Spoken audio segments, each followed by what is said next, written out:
I was lighting the last candle on the dining table when Ethan called out from the hallway, "Mom, do you want me to chill the champagne now?" His voice echoed through our quiet New Jersey home, clean and warm and filled with the smell of roast duck and cinnamon apples, Mark's favorite. "Not yet, sweetheart," I called back, smoothing the white tablecloth for the third time. "Let's wait until Dad gets here." But deep down, I already knew he wasn't coming. Today marked exactly 20 years since Mark and I exchanged vows in a tiny chapel near Montclair. 20 years since I traded a diploma in fashion design and a contract with a boutique in Soho for marriage, motherhood, and silent sacrifice. I had no regrets, or at least I told myself that often enough to believe it. Sophie, our 17-year-old daughter and my mirror image in both face and fire, walked into the kitchen, her phone tucked under her arm and her dark curls in a messy bun. "Do you want me to slice the fruit for the salad?" she asked. "Please," I smiled. "And use the good knives. This dinner matters." Ethan strolled in, tall like his father but with kinder eyes. "So, what time did Dad say he'd be here again?" he asked as he popped a cube of cheese into his mouth. I playfully slapped his hand. "Don't ruin your appetite," I said, masking the unease twisting in my chest. He said 7. The clock ticked louder than usual. By 7:30, the duck was perfect, the table glowing with silver and crystal, and the bottle of champagne still sealed in its ice bucket. By 8, I had called Mark 3 times. Voicemail. By 9, Sophie had grown restless, tapping her foot in sync with the ticking of the grandfather clock. "Mom, can we just eat without him?" she asked, arms crossed, eyes sharp with adolescent impatience. "No," I replied, too quickly, too firmly. "He's probably stuck at work." But even I didn't believe it. Ethan quietly poured me a glass of champagne and raised his own. "To you, Mom," he said softly, his voice carrying the kind of tenderness that breaks you. "To the best woman I know." So we sat, just the three of us, eating cold duck and warm memories while pretending everything was okay. By midnight, Sophie had gone to bed, kissing my cheek and whispering, "Happy anniversary, Mom," before disappearing down the hall. Ethan stayed behind to help me clean.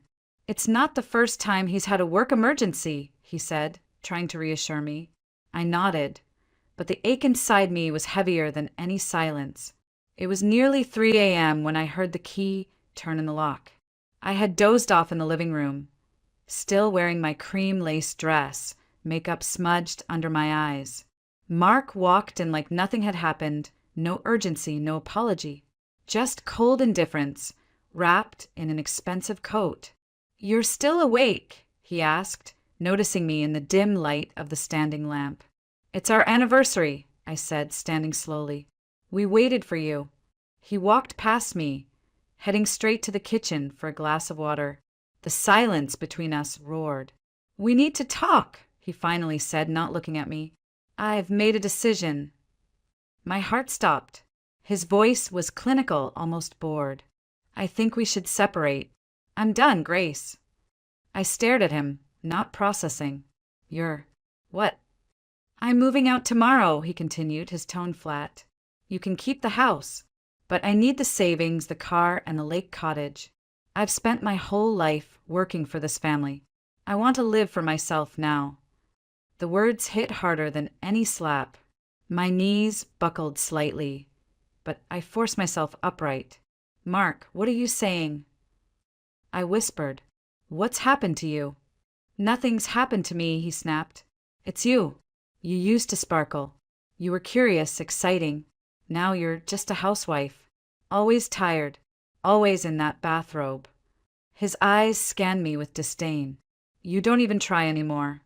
The humiliation burned like acid.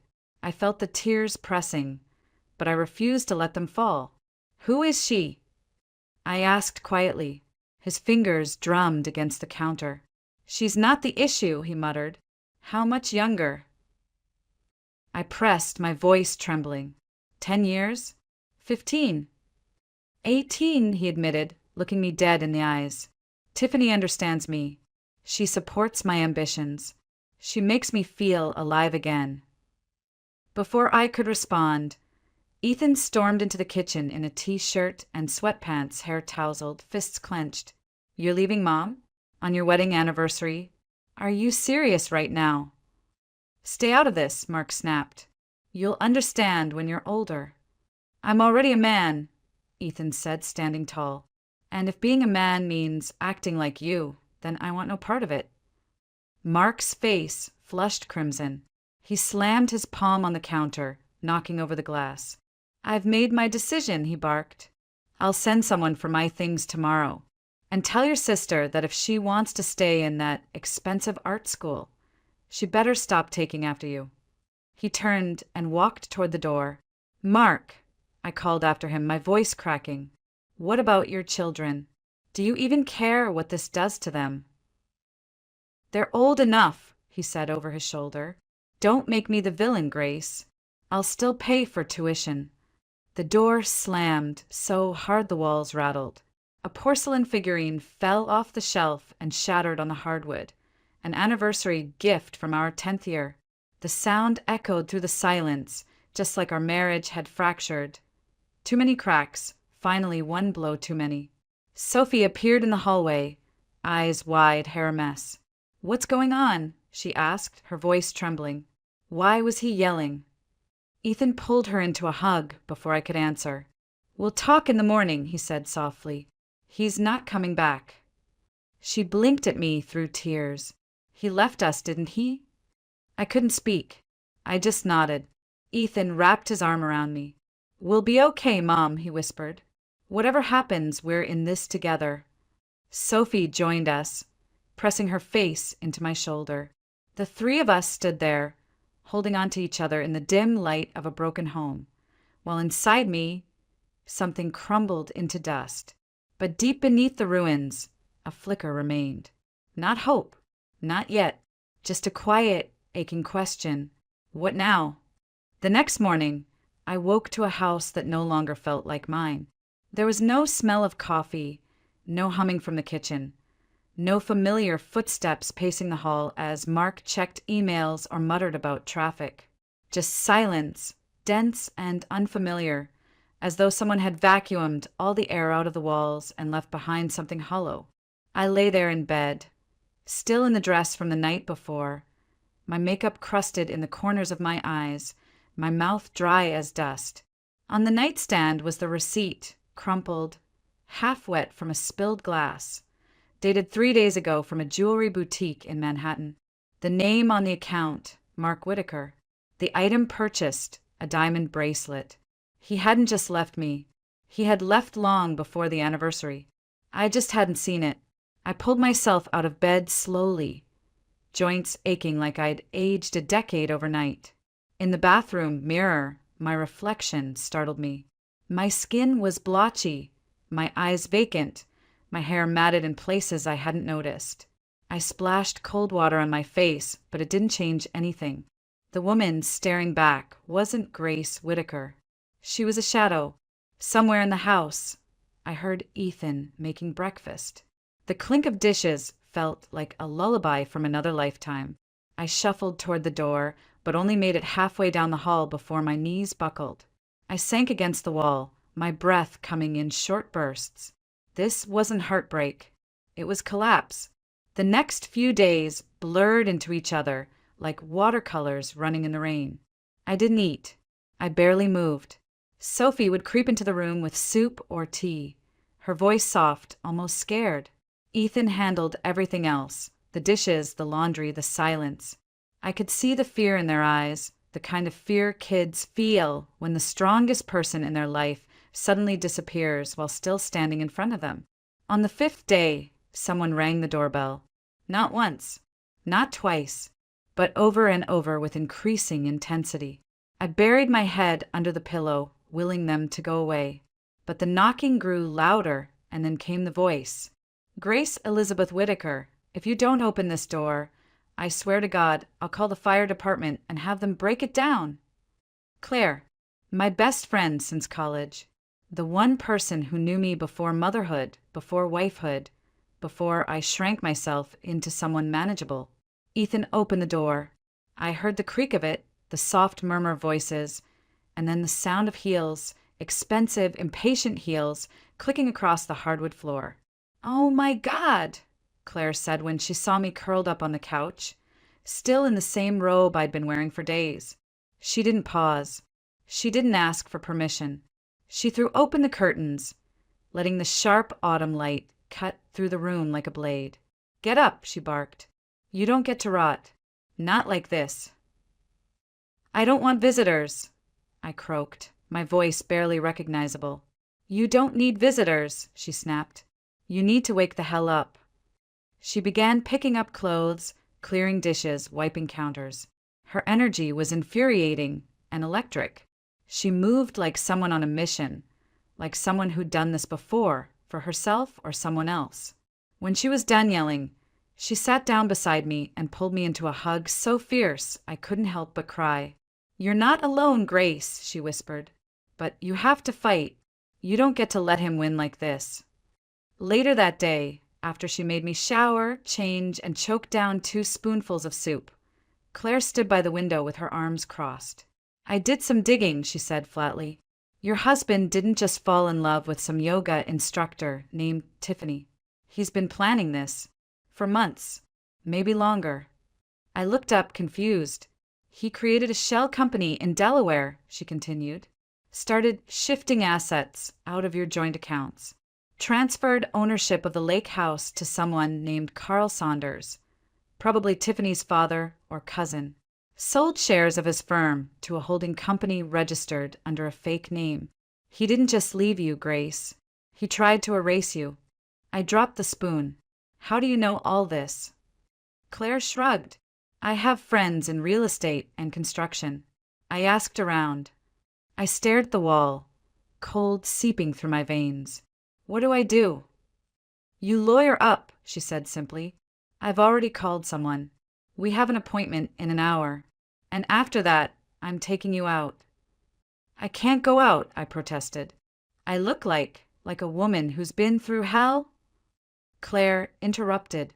"Exactly. Let them see. Because you're not dead. You're not done. And if Mark thinks he can walk away with everything while you disappear into nothing, he has no idea who he married."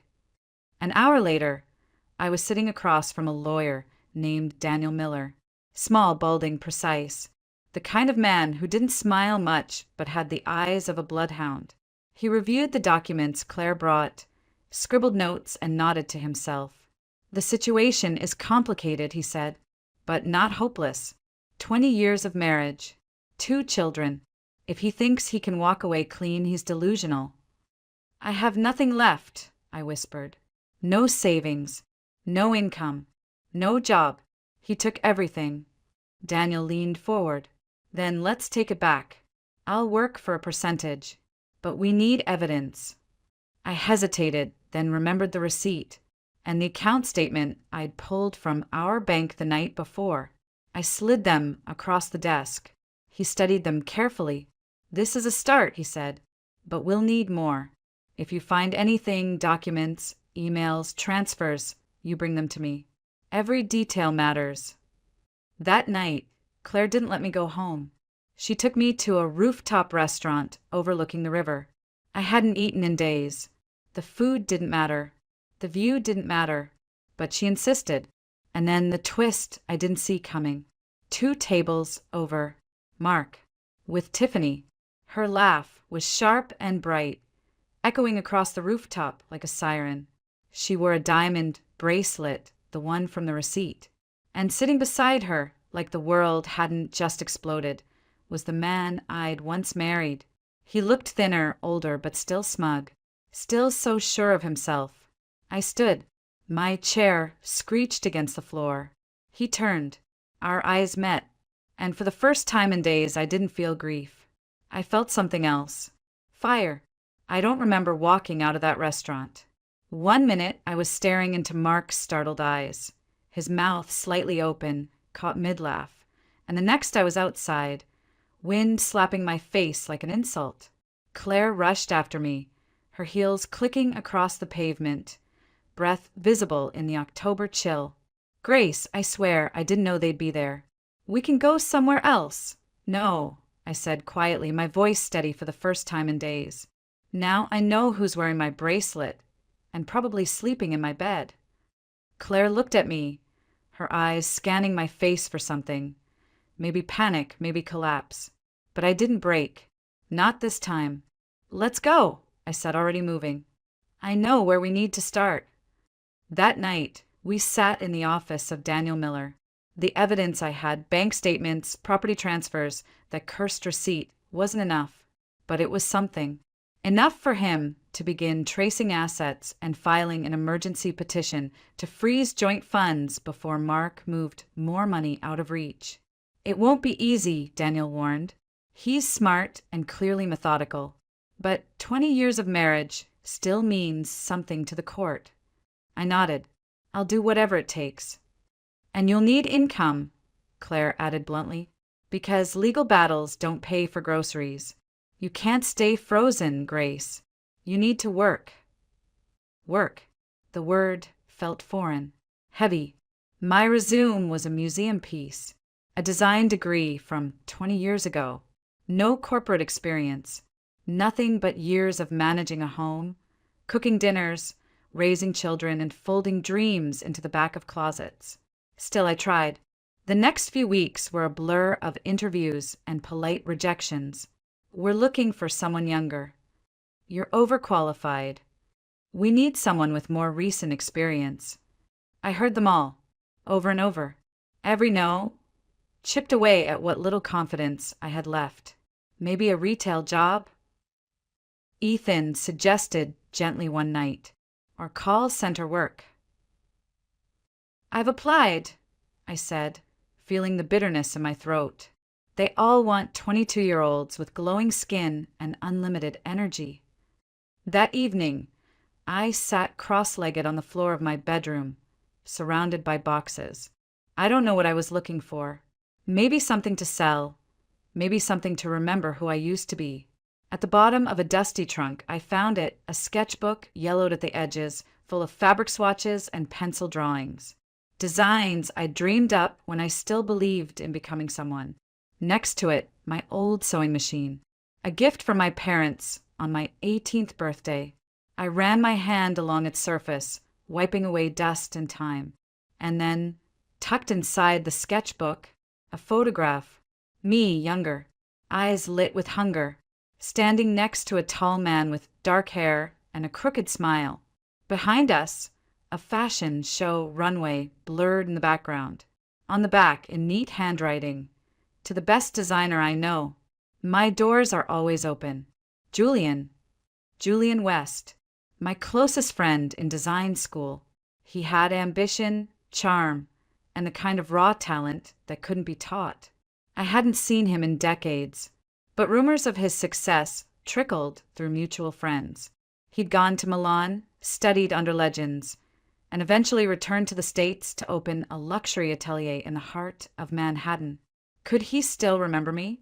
The next morning, I woke up before the sun, and for the first time in weeks, I didn't feel heavy. I felt purposeful. Over coffee, I told Ethan what I planned to do. He didn't laugh. He didn't doubt. He simply placed a hand on my shoulder and said, I think he'll remember. Claire made a few calls. She had friends in high places, developers, boutique owners, people who whispered names like Julian West in circles with champagne and private galleries. He owns 6 ateliers, she reported the next evening. His main office is on Madison Avenue. And yes, he remembers you. I spoke to his assistant. You have an appointment. Tomorrow, 2 p.m. My heart thudded like I was back in school, waiting outside a classroom door. That night, I couldn't sleep. I kept pacing the hallway, staring at the clothes in my closet. Everything felt wrong, outdated, too tight, too loose, too irrelevant. I settled on a navy blouse and a pair of slacks that still held their shape. I brushed my hair, added mascara, and stepped into the cold air, praying I looked more like a designer than a ghost.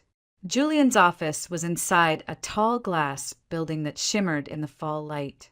When I walked in, the receptionist gave me a polite once-over, then motioned me to a sleek white chair. My palms were sweating. Grace, His voice hadn't changed. I turned and saw him, older, yes, but still magnetic, silver at his temples, a perfectly tailored suit. His smile was cautious but real. "My God," he said, stepping forward. "After all these years, look at you." He didn't say, "What happened to you?" He didn't pity me. He just hugged me like an old friend would. We sat. We talked. I told him everything, not just about the divorce or Mark or the legal mess. I told him about the fear, about feeling invisible, about how I found my old sketchbook and realized I'd stopped believing I could create. When I showed him the photo, he smiled and ran a finger across the faded ink. "You were always better than all of us," he murmured. "And if you're here asking for help, you've already won half the battle." He leaned back, thinking, "I've just opened a new studio on the Upper East Side. It's mostly tailoring and garment fitting. Nothing flashy, but we're short-staffed. I could use an extra set of hands." I blinked. I haven't sewn in years. "Like riding a bike," he smiled. "I'll have someone show you the ropes again. The rest, I already know you've got it." The next morning, I stood at a work table in a sunlit studio, surrounded by spools of thread, bolts of fabric, and the faint hum of sewing machines. My hands trembled as I picked up the scissors. My first stitches were crooked. My back ached. My fingers cramped. But I didn't stop. Day by day, I remembered. By the end of the second week, I could hem a silk gown in perfect silence. Julian would sometimes lean over my shoulder and mutter, "Still got it." At night, I collapsed into bed, exhausted but fulfilled. And for the first time in years, I was more than someone's wife. I was Grace Whitaker again. Julian had barely walked into the atelier that morning when one of the senior tailors waved him over, holding up a sequined evening gown with an impatient expression. I was pinning the hem of a blazer nearby, pretending not to listen, but I caught bits of their conversation. Something about client priority, and she's connected to the mayor's office. I focused on my stitches. My fingers no longer fumbled the fabric. Each movement felt sure, practiced. That alone would have made me proud, but what happened next changed everything. The tailor left, and Julian came over to my table. "We've got a situation," he said, not looking up from his tablet. "Our lead designer's out sick. One of the governor's donors needs a last-minute modification on a formal dress for tonight. I need you to take it." I blinked. "Me?" "You've done this 100 times in school," he said. "And frankly, no one else here knows how to improvise design anymore. You still do." I didn't answer. My hands moved before my brain did. I adjusted the bust line, restructured the waist seam, added a subtle asymmetry to the hem using leftover silk from another gown. It felt instinctive, like remembering the lyrics to a song I used to sing in the dark. I worked until my fingers ached, and when the client came for the fitting, she smiled. "This is stunning," she said, twirling in front of the mirror. "You've made it look like couture.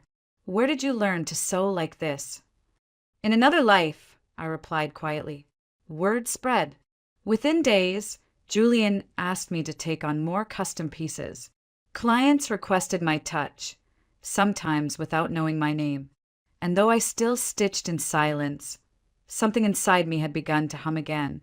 But while the atelier thrived, the legal battle stormed on. Daniel, my lawyer, called me into his office on a Wednesday morning. His face was grave.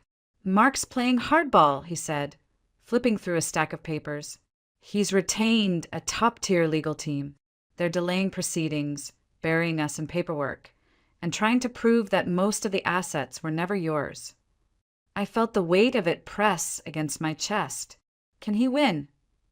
"He's slippery," Daniel admitted, "but not invincible. We just need more leverage." As if summoned by fate, that night I got a call from an unknown number. I almost didn't answer. "Grace," a hesitant voice asked. "It's Tiffany." I nearly hung up. "Please," she said quickly. "I need to talk. In person." We met at a cafe in Hoboken, quiet, away from her Upper West Side glamour and my midtown work life. She looked thinner, less polished. Her skin was blotchy beneath her makeup. "I don't know why I am here," I said honestly, hands wrapped around my coffee cup. "You got what you wanted." Tiffany shook her head. "I thought I did, but Mark lied to me about everything." I didn't respond.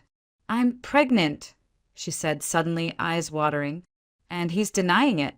Said I made it up to get money from him. He called me unstable, accused me of trying to trap him." I stared at her, numb.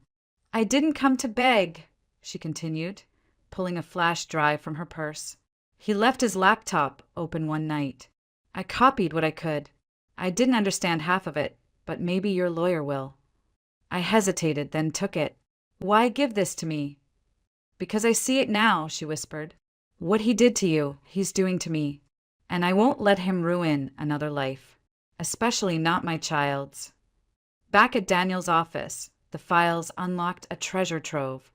Bank transfers, offshore accounts, falsified contracts, digital signatures linking Mark to property shifts and business deals made while we were still married. "This," Daniel said almost reverently, "changes everything." The next court hearing was brutal. Mark showed up in a tailored navy suit, flanked by 3 attorneys. Beside him, Tiffany's seat was empty. I walked in alone, but not weak. Daniel presented the new evidence. The judge, a stern woman with silver hair and sharp eyes, requested a full audit of Mark's holdings. Mark's face twitched for the first time. Outside the courtroom, I was collecting my coat when someone blocked my path. "Grace," Mark said. I looked up. His eyes weren't cold, just tired. "I never thought you'd fight back," he murmured. "Not like this." I tilted my head. "You never really knew me, Mark." He took a step closer. "We could still fix this. I made mistakes, but maybe we could—" "No," I interrupted. "You made choices, and so have I." I turned and walked away. Julian was waiting outside in his car. As I climbed in, I felt something strange ripple through me, relief. Not because I'd won, but because I'd finally stopped losing. Over the following weeks, my role at the atelier expanded. Julian offered me a title, creative consultant. Clients began asking for design input, not just alterations. He even floated the idea of entering a competition, Emerging Designers of the Year. It sounded ridiculous at first. I wasn't emerging. I was resurfacing. Still, I started sketching again. Late one night, I showed Ethan my work. "These are incredible, Mom," he said, flipping through the pages. "Seriously, you should go for it." "I'm too old for this." "You're not," he said firmly. "And even if you were, so what?" Sophie agreed. In fact, she started helping me. Her eye for color, for balance, for detail. It was better than mine had been at her age. Working together brought us close again. We weren't just mother and daughter. We were 2 women building something from the same broken past. The competition date approached. My collection, titled Ashes and Thread, told a story in fabric, grief, survival, rebirth. Each piece mirrored a stage of healing, from muted, tight silhouettes to flowing, vibrant shapes that moved like breath. A week before the show, I received an email. Mark's company was being investigated. The offshore accounts, the shell contracts. Investors were pulling out. Business media was circling like vultures. Daniel called. He wants to settle. The terms were surprisingly generous. Half of all official holdings, plus retroactive spousal support, and my name removed from all debt obligations. "I'll accept," I told Daniel, "but I want it signed before the competition." He laughed. "You want a fresh start?" "No," I said. "I want to win without looking over my shoulder." The documents were signed just the night before the show. Clean, final, and freeing. The day of the competition felt surreal, like a dream you have right before you wake up, half floating, half falling, heart racing for reasons you can't name. I stood backstage in a simple black blazer and white blouse, the kind of outfit I used to wear when meeting Mark's clients or attending school board meetings. But today, I wasn't someone's plus one. I wasn't someone's mother first, someone's wife second. I was here as myself. Just Grace. Julian walked over, checking his watch. Your models are ready. You okay? I nodded, but my hands trembled. Just nervous. That's good, he said. Means you care. The runway buzzed with camera shutters and whispered judgments. Industry people in crisp suits, bloggers with neon hair, critics who had crushed designers with one sentence and launched others with a single phrase like surprisingly fresh.